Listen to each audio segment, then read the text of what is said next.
It's my great pleasure to introduce you to Adam Richardson and also Francois-Xavier Duchateau. Now, Adam is a London and online-based personal trainer. He's going to be working with us to get us up of our seats and moving our body as in the way that our bodies were always intended to. And Francois-Xavier Duchateau is the Group Chief Medical Officer at Allianz Partners. Now, we're going to meet Adam and Francois-Xavier in just a few minutes' time, but first, they've got a little video that Adam made for us earlier, teaching us about mobility tests, which you can do with no equipment whatsoever, and how to get rid of those really niggly, stiff spots. Let's have a look at this. If you walked in on yourself right now, how many of you would catch yourself sat like this? Hey, Adam. Yeah, what's up? How long have you been sat like that? All day. Why? Keep sitting like this. You might get stuck like it forever. Don't worry, you won't really. We all know spending the majority of our lives curled up in these kind of positions is not doing us any good. Our posture plays a huge role in our ability to breathe, to balance, to move around day to day, and our overall quality of life. Yet the demands of the world are continuing to force us into these curled up positions for hours on end, moving less than ever before, but taking on more stress, wreaking havoc on our posture. So, if you wake up feeling like you've been hit by a truck, you're getting random aches and pains, your joints are popping and creaking while doing simple tasks, we have headaches and constant tension. These can all be signs that you need to be working on your mobility. I'm Adam. I'm a personal trainer that wants you to move. To take care of the one true house we're going to live in for the rest of our lives, your body, by getting up out of that seat, wiggling your hips and breaking free from our frozen society and moving our body in ways it was intended to move. Here are 3 incredibly simple mobility tests that require absolutely zero equipment that I believe every able-bodied human should be able to do. And if you can't, you should be working towards. Can you get deep down into a squat? Squatting is a fundamental human movement pattern. If you've ever seen a child pick something up, you'll see them bust out a perfect squat. Yet we often lose this movement as we get older and we get stiffer. The real question is, how low can you go without your ankle coming off the floor? Taking a squat deep like this is an amazing test for our ankle, our knee, and our hip mobility. But more importantly, can you stay here without feeling like your body's going to break or fall apart any second? It's super important to note that everybody will have a different squat depth and stance width based on their genetics. Everybody should at least be able to get their thighs parallel with the ground. And if you can't, it's a sign you need to be working on that squat. Because when was the last time you dropped lower than your chair? Although we spend a lot of time sat down in an almost squatting position, our chairs prevent our hips, knees and ankles from moving through a full range of motion. The muscles simply aren't used in the same way. Gaining control of a deep squat is an amazing way of reclaiming the movement our body was intended to do. Can you touch your tootsies? Yes, that means toes, with your legs straight. Or even better, can you show off and get your palms flat on the floor? This is an amazing indication of calf, hamstring, hip and lower back flexibility. If you can't touch your toes, you may cause your back some unnecessary stress, as all the muscles and structures in your posterior chain, which is an unnecessarily fancy way of saying the muscles from your head to your toe on the backside of your body, are unable to absorb that stress, so rather they dissipate it to the nearest structure, e.g. your vertebrae. That just means your spine. So touching your toes is a great aim, but I really believe that everybody should be aiming to get their palms flat on the floor. Spending a lot of time sat down just means the hamstrings, these muscles at the back of our legs, spend a huge amount of time in a shortened position as our knee is flexed, meaning they can really easily accumulate stress. So testing whether you can touch your toes is a great test to see if you can elongate them. We have the anticlimactic wall snow angel, where you will need a tiny bit of space on a wall, so go find it, perch your bum on there, and step your feet a little bit away from the wall. From here, you're gonna get your shoulders, your elbows, hands and head all in contact with the wall. If you can't get them all in contact with the wall, stop from here and accept that as a sign you need to be working on this area of your mobility. If you can, from here, make sure your shoulders aren't bunched up around your ears, pull them down nice and gently, the opposite of a shrug, and our aim is to raise our hands as high above our head as we possibly can without any body part coming off the wall. If at any point your body part comes off the wall, that's as far as you can get in the test. Keep going until your arms are straight above your head, and then from here, you're gonna try and go the opposite way. You'll notice that I'm going really slowly, hence why it's called the anticlimactic wall snow angel. Our job is to get as far down as we possibly can. And from this position, you will notice how far my chest is pushed to the opposite wall. This is known as thoracic extension and external rotation, which is the antithesis of being sat at a desk. So not only is this an incredible mobility test for being able to see how far we can get our arms above our head in this position, but it's an amazing exercise for putting us in positions we don't spend a huge amount of our life in based on the demands of the world. If you struggle to get every body part on the wall, then you are not the only one. But please take this as a sign from the universe and from myself that you need to be working on your thoracic, your mid and your upper back mobility, as well as opening up your shoulders and your chest, because it's so important. Regardless of if you passed all of these mobility tests with flying colours or you felt stiffer than my dance moves at a wedding, this is your sign to move and invest in yourself by investing in your health. You should all be testing these regularly and aiming to improve. And if you want to know how, stick around and I'll show you my 3 favourite life defrosting, mobility improving movements that require absolutely zero equipment. Great stuff, Adam. It's such a. I've just been trying it out. I've definitely got a stiff spot right at the back here, and I think most of the guys here in the London studio. Be the only one. They need your help. That's all I can say. It's such a pleasure to meet you, Adam. Thank you so much. I love that video. And Francois Xavier, great to have you on the screen as well. Thank you very much, Francois. I know you've got some great questions, haven't you, for Adam?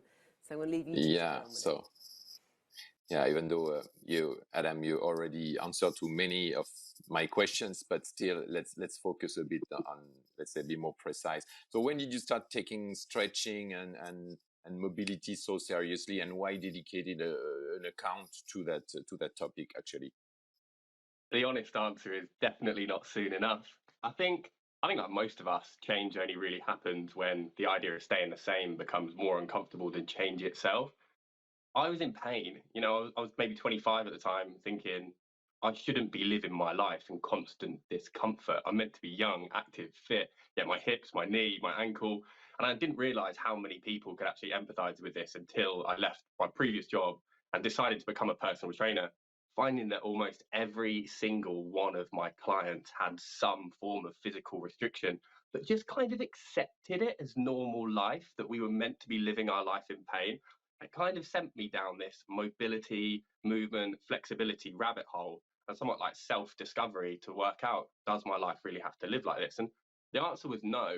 When I started posting about these topics on social media, I was blown away by the response of just how many people have been living their life in discomfort due to the demands of the environment without ever really questioning, is there something I can do about it? So I've been amazed by the response, and I don't believe that life should be lived that way. Okay, cool.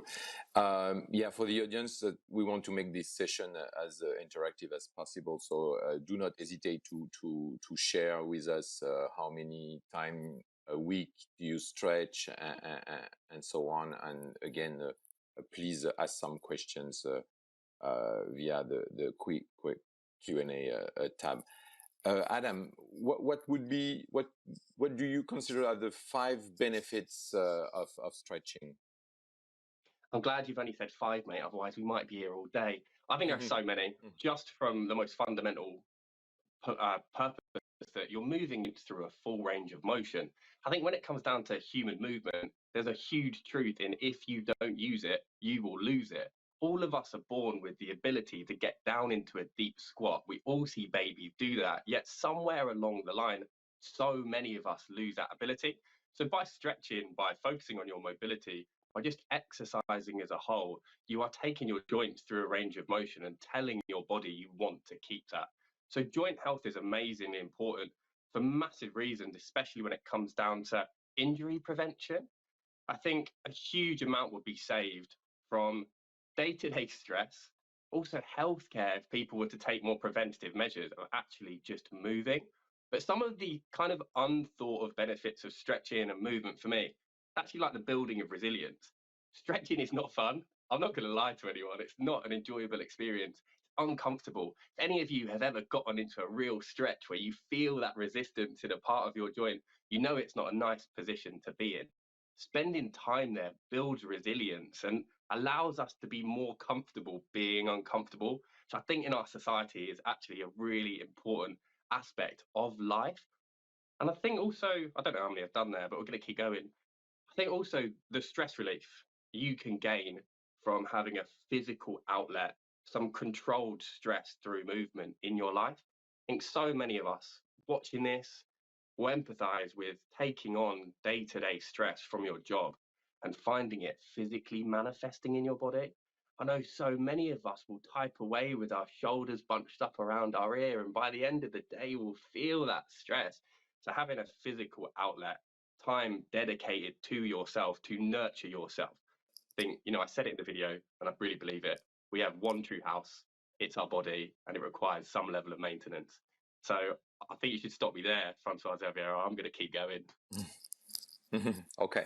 And based on your experience, what are the most common reason for people to stretch? Top 3 or top 5? I think pain is definitely number one. I think, unfortunately, for so many of us, it gets to the point where we feel uncomfortable, and then we start exploring how to stretch, how to alleviate this discomfort. Whereas, unfortunately, if we were to spend more time looking at it as a preventative, as a maintenance method, that movement is maintenance, I think a lot less of us would reach that point of incredible discomfort where we look to start to stretch and alleviate that. I think other reasons are mindfulness practices. I don't personally explore a huge amount of yoga, but there's a huge amount of crossover of my work. And I have such an amazing respect for what that field of movement does for really trying to get people to be mindful and just take themselves away from their day-to-day stresses.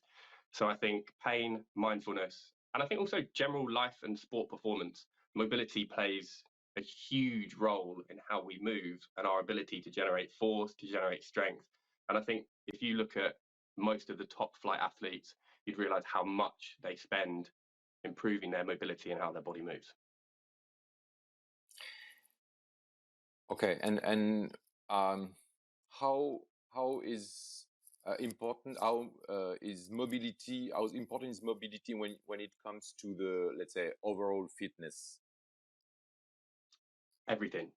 I think it is the fundamental foundation of everything. We all care about how we look, but our looks will fade. And when they do, the one thing we're going to care about is how our body moves. I'm not sure about anybody watching this, but I desperately want to be picking up my grandkids, carrying my own shopping home, not having somebody look after me. And for that requires some level of maintenance. I think it plays a fundamental aspect in everyday life, not only as we get older, but in a day-to-day life now. I think the demands of the world for so many of us force us into curled up, prawn-like positions as we spend time hunched over a laptop. And the longer we spend in isolated positions, the more stress you're going to accumulate as your body's not working the way it's intended to do. So just getting yourself up. I mean, I'd ask the question, when was the last time anyone put their hands just above their head? Like, our body is designed to do things. So how important is it day to day? It's everything. I really believe so. Yeah, so you started answering to my next question, which was why is it important for the everyday life? But you already kind of answered, unless you have some more elements to give. Because I want you to feel good. I think if anyone's tried to live their life in any kind of chronic pain or discomfort, where day-to-day things feel uncomfortable, it's like having a toothache. Having a toothache and trying to focus on your job or be a good partner or be a good parent is impossible. That doesn't get isolated just to toothache. It applies to when your hip aches, your back aches, and there will be so many people watching this that will have those same symptoms. And I guess my message is that it doesn't have to be that way. There are solutions. There are things you can do to alleviate your symptoms. And if dedicating some time to movement could make you a better human, I think that's worth it, don't you? Okay. Do you think it's important for all age groups, or are there some age group that are for who's more beneficial? Absolutely important for all age groups, without a doubt. I think as we get older, our body naturally gets stiffer. Our body adapts to the positions we continually put it in. And bringing back to my earlier point, all children can move incredibly efficiently, and yet we lose this at older ages. If the process of if you don't use it, you will lose it applies to this movement, then we should definitely be teaching children how to move better. I remember the first time I got back pain, I was 15 years old. I was sitting on those awful stools in a chemistry lesson where you're hunched over your work, thinking, why does my back hurt? I'm 15 years old. I think if we were to start approaching this at younger ages, teaching people how important it is to be aware of their body, I think we'd have huge improvements in reduction of reactive healthcare measures as people do get older. Okay. And any difference between men and women in any way? There's always going to be some gender specific differences.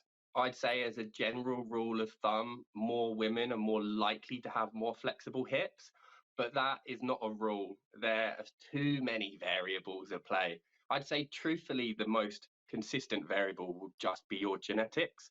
We can actually look geographically and you can notice widespread genetic differences with things like your hip socket depth.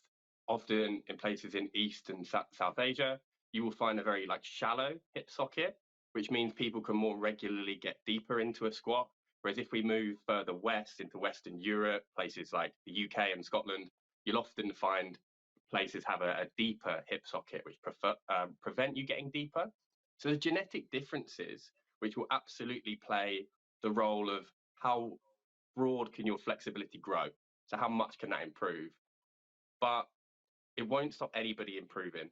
So there's absolutely gender differences, but more specifically, everybody has a unique genetic makeup which will determine their start point of flexibility and how flexible they can get. But that doesn't by any means that you can't improve your start point. So please don't use your genetics as an excuse. All right.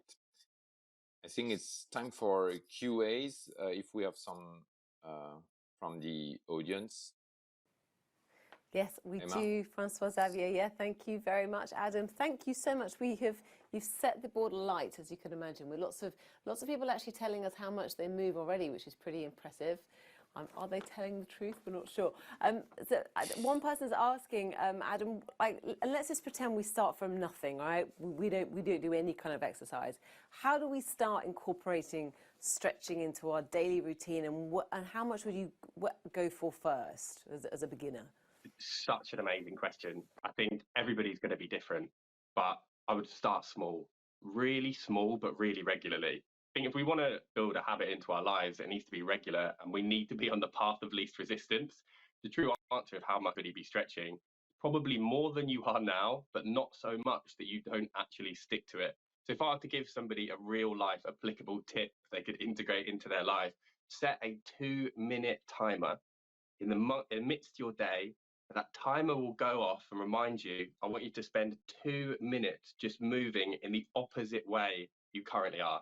So if you know you're spending a lot of time sat down at a desk, set an alarm, set a timer for 2 minutes, get up and just move in the opposite direction. If you can do that every day for a week, then maybe we can turn that timer into a 5-minute timer. Maybe we can turn that 2-minute timer into twice a day. The more regularly you can integrate that habit into your day and then start to feel the benefits, the more likely that habit is to stick. So more than you are now, but not so much that you don't actually stick to it. Okay, fantastic. And then we've had another great question from Sophie, who actually, she very similar to what you just said, but maybe we can expand on it a bit more. She says, what are the best exercises or the stretches to do when you're sitting at a desk all day? Because it's very easy, isn't it? Like you said, to forget. You could be there for hours if you're not careful. So can you give us some good stretching at your desk exercises? Yeah, amazing. We spend so much of our life in these curled up, I always call them like prawn-like positions, because if you ever walk in on somebody sat at a desk, they kind of do look like a prawn. And what that does to our shoulders is it rounds them. It does something called protracting of your shoulder blades as they push forward and pushing forward of your neck. And what it means, middle part of our spine, which is called the thoracic part of your spine, again, really just the middle part, then spends time being bunched up. Our chest can end up accumulating tightness and stress. So what I'd say is anything that's going to put you into thoracic extension. There is going to be a video that will follow this, which will show some exercises you can do to put yourself in thoracic extension and what's known as external rotation. What I want you to envisage, the position you find yourself sat in at a desk, put yourself in the opposite. Even if you just lean off the back of your chair, straighten your arms above your head and let your arms dangle, you're putting your body in the opposite position it spends so much of its life in. So the opposite protraction and the opposite of shoulder rounding, really. Somebody asks, what do you think about stand-up desks? I know this is a kind of new thing, isn't it? I don't know if it's a bit, it's a gimmick or whether it's something that you kind of agree with. Do you have an opinion on that? I'd love to know what you think, to be honest. But yeah, of course, I think they're amazing. I think they're brilliant. I think any opportunity we as humans can have to move, there's a theory that there's no such thing as a bad posture. I think people often think they have to spend their whole life as if they have a rod up their spine. I think what's important is that we move. We have a huge amount of fluid that travels through your spine that allows your spine to lubricate, and movement does that. It provides blood flow and is just good. The theory is the best posture is your next posture. So rather than staying in the same place, it's important to move. So I think standing desks are phenomenal for just getting people off their feet. That being said, standing all day also does pose its issues. So regardless of if you don't have the provision for a standing desk, just make sure you move. You find yourself always leaning on one hand, make sure you lean on the other. Make sure you spend some time leaning off the back of your seat. Cross your legs the opposite way, and just make sure you take regular breaks to stand up. If you know you're having a phone call, go wander around your house aimlessly. I know we all do it anyway, but the more opportunity we can take to stand up through our day, break those postural habits, the more impact it's going to have positively down the line. I want to get Francois' opinion on stand-up desks as well. Francois, I mean, you look like you're sitting down right now. I'm sitting down. What do you think about it? Do you find yourself sitting down a lot? Would you ever use a stand-up desk? What's your opinion on them? In some locations within Alliance Partner, we implemented stand-up desk, and the possibility that the agents or anyone working with us can change all along the day, and the impression. So we did not make a double-blind study, but the impression is very good, and again, I think also. So not only for our muscles and body, but also for, let's say, your attitude all over the day. It really helps. So I'm more than a believer that we should have it everywhere in the office. Yeah. Okay. That's my own heart. Watch this space. Adam, let's get another question to you now, because it seems we have some very, and it's not a surprise, but some people who are watching are really into their physical fitness. David, for example, doing 6 hours a week in good exercise. Lots of runners out there as well. Lots of guys who are cycling and ladies who are cycling as well. So let's say you're at a decent level of fitness already. You're taking your physical exercise very seriously. Where should stretching kind of form? Where should stretching lie in that? Because I think a lot of, well, maybe I'm guilty of this, but a lot of the time we kind of forget the stretching to get straight into the exercise, and actually that can be quite damaging as well, can't it? One of the easiest ways of actually improving performance is spending some time beforehand going through some mobility. I think it's really important for any of the avid exercisers who know the difference between static and dynamic stretches to make sure that there are some dynamic stretches. Dynamic just refers to moving our joint through the motion it's intended to perform, whereas static just means staying still. Long-term static stretching before an athletic performance can inhibit strength. However, spending some time with those dynamic movements increases your joint's range of motion, makes it less likely to injure yourself, but also more likely to improve your performance. Spending 5-10 minutes before you actually engage in that activity, you just make your body move better. It means you're going to perform better. That to me seems like such a worthwhile investment. So I'd always encourage anybody performing regular activity to stretch before they're moving, some dynamic stretches. And if you do have time at the end, some static stretches can help.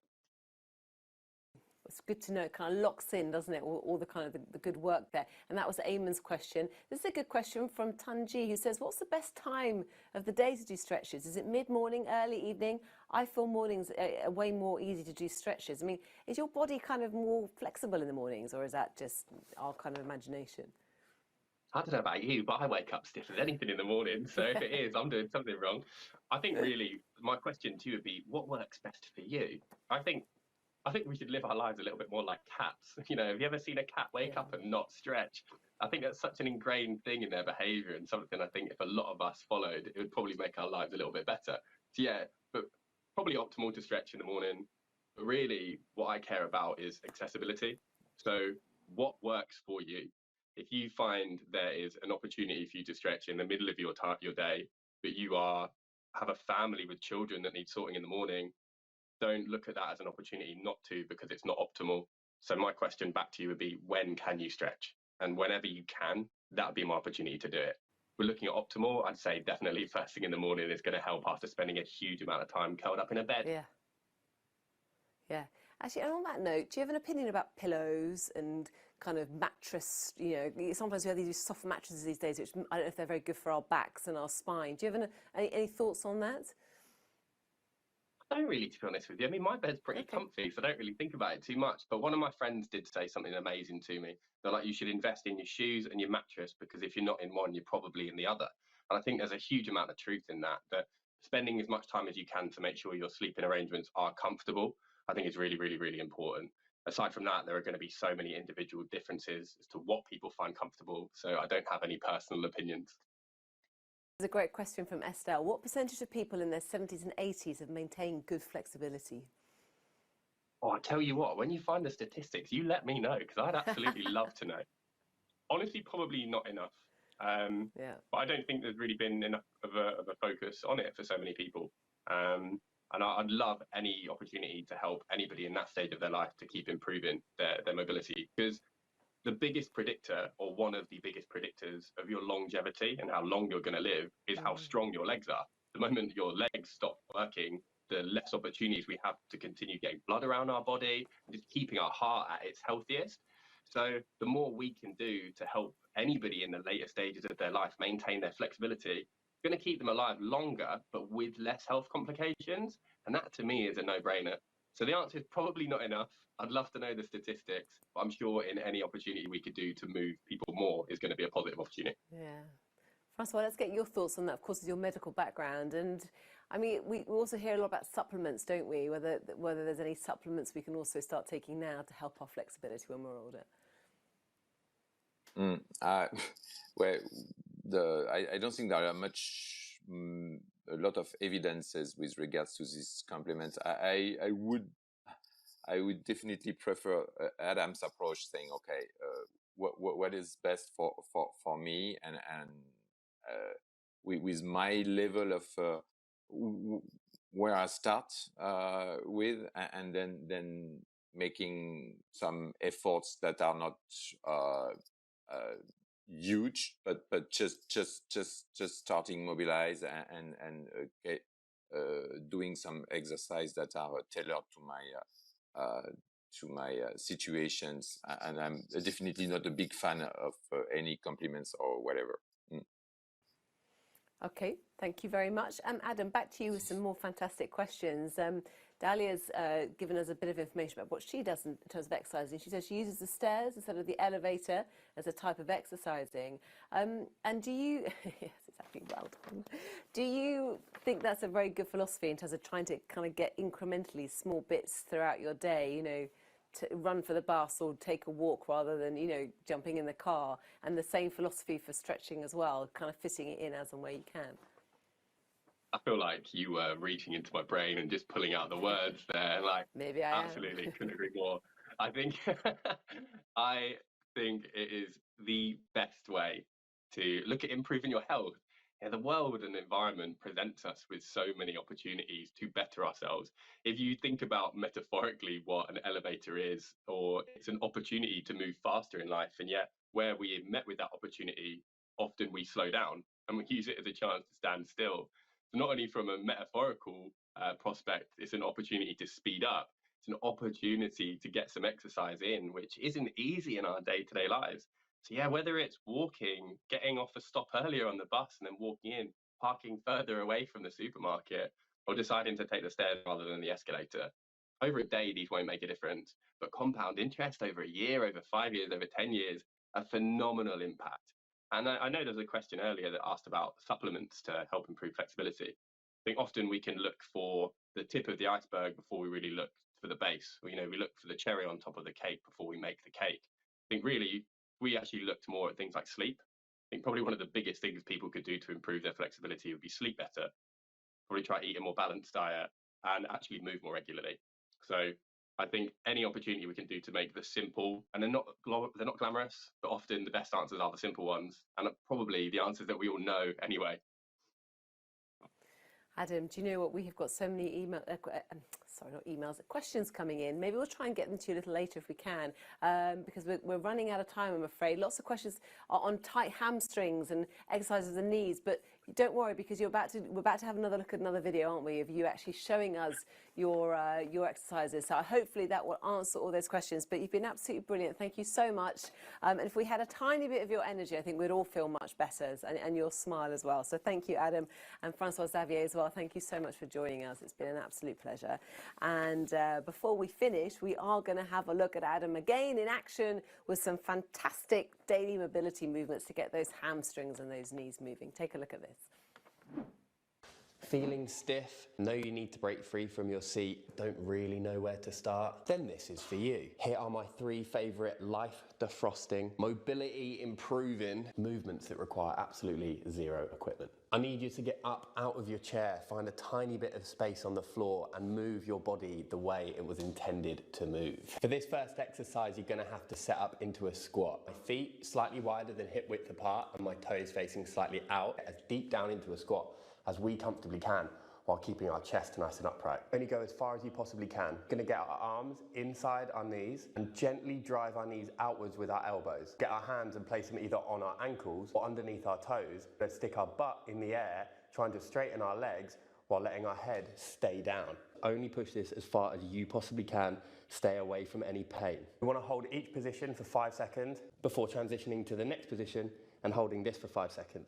This movement is called a baby maker. Don't ask me why. The name of the movement isn't important. What it does is really important. If you're only able to get this deep down and this high up, that's absolutely fine. We work within the range of motion we have, aim to improve it gradually over time. But if this exercise is simply too difficult or causes too much pain, you can split it into 2 different movements and regress it and make it slightly easier. For this deep squat regression, you're gonna need a door frame. Set up into your squat, holding onto the door frame, come down as low as you can, and you want to pull your hips in as close as you physically can. Hold this position for 10 seconds before you come back up, and then come back down, aiming to pull yourself a little bit closer each time. If the lifting your butt in the air and straightening your legs part of the movement was way too difficult, we can regress by moving onto a chair or something that can support us. How difficult this is depends on how high our support is. Higher, the easier, the lower, the harder. Start with our legs straight, stick our butt backwards, hold on, and imagine you're going to feel a stretch down the back of your hamstrings. You're going to straighten one leg and bend the other, hold for 5 seconds before we swap sides. This is known as an elephant walk, and it's an amazing regression for elongating our hamstrings and building up to our full baby makers over time. Exercise number 2 is the deep lunge rotation, aka the world's greatest stretch. We're going to get into a high push-up position. Use a leg, and we're going to get that foot and bring it up as close to our hand as we possibly can. We want to try and make sure our shin stays vertical and our leg at the back stays straight and off the ground. From here, we're going to get the hand closest to the foot and try get our elbow down to the ground without moving our shin forward. If this is impossible, super important we don't force it. We only go as far as we possibly can. Take a big breath, the same arm up to the ceiling, making a straight line and pushing our chest out to the wall in front of us. If that was incredibly uncomfortable and felt nigh on impossible, an amazing regression we can do is dropping our back knee down. We're gonna make it a lot easier for you so we can still go through those movements as far as we possibly can, more controlled without straining our hips too much. The intention to building up to lifting our back leg off the ground over time. Our third and final exercise is going to require you to sit on your butt on the floor with your feet in front of you like this and your hands behind you. You want to make sure your fingers are pointing to the wall behind you, and then from here you're going to lift your butt off the floor. You're going to take one arm off and distribute the weight onto the other before lifting your hips up. Focus on tensing your glute, squeezing your butt, keeping this arm straight and reaching this other arm behind. You're going to hold this for 5 seconds before you come back down and repeat. We're going to do this for 10 repetitions on this side before we move on to the other side. This is an incredible exercise for not only developing strength and stability across the glute, but stretching the shoulder, the pec, but also increasing our thoracic mid-spine rotation and mobility. If this exercise is simply too demanding or too challenging, here's 2 ways we can regress this. You're just going to have to find a wall, plant your hand on that wall, and then we're going to take the same approach by leaning and stretching our other arm across. This is going to work more as a stretch rather than a strengthening stability exercise, but over time we can build up by regressing further down on the wall before progressing onto a chair, a sofa, or something lower down and taking the exact same principles of the exercise. before over time progressing to our full thoracic bridge. These 3 exercises are a phenomenal place to start when it comes to reclaiming your body and your flexibility. Aiming to complete just 1 set of each exercise for 5 reps is incredible. Aim to add 1 repetition onto each exercise every time you do them and gradually build up to 3 sets of 10 over time. You don't need to do these every day. Anything between 1 and 4 times a week is going to have a monumental impact on your mobility, your flexibility, and your quality of life. The main takeaway from this is that any movement that forces us out of our frozen, hunched position is an investment in your health and an investment in the one true house you will live in for the rest of your life, your body.